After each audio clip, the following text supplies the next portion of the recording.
Dobleng kilig naman ang hatid ng Dongyan at Aldab nang magkasama sila sa Anak TV Awards. Ang Kapuso Primetime Royal Couple may advice at hamon pa sa phenomenal love team ng Kalye serye. Ang kulit at sweet moments sila sa Star Bites sa ni Lars Santiago.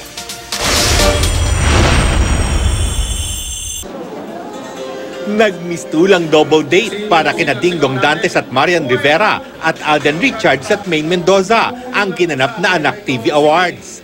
Pare-pareho silang tumanggap ng tropeyo bilang Anak TV Makabata Stars. Hindi lang sila nagsama-sama sa stage dahil pagkatapos ng programa, nagkita-kita sila sa ibaba ng venue. Naikwento pa niyan ang pagbabalik niya sa trabaho noong linggo sa Sunday Pinasaya. Mixed emotion ako. Masaya ako dahil nakasama ko ulit yung pamilya ko sa Sunday Pinasaya. Pero at the same time, ang hirap para sa akin na iwan yung anak ko talaga para magtrabaho. Pero andyan naman daddy niya kaya okay ako. Pinanood naman namin siya Uuwi na rin daw agad sina Dong at Yan. Iba talaga kapag nanay ka na. Hindi mo ka? Hindi mo ka? Mukha ba mas matanda? Ano ba? Hindi Sa pagbibiruan, kitang close na talaga sina Marian at Maine sa isa't isa. Super happy nga po ako na ma-meet ko siya. Hindi ko na-expect. Nakatabi ko siyang...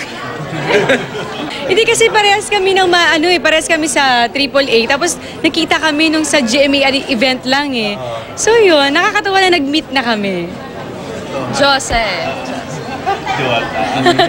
Kilala ko naman po sila parehas, madali po silang pakibagayan. Kaya hindi po nakapagtataka na nag-connect po agad si Yan saka si Maine. Ang masasabi lang daw ni Dong at Yan tungkol kina Alden at Maine. Mali mo yung tukso-tuksuan, mauwihan sa, alam mo na.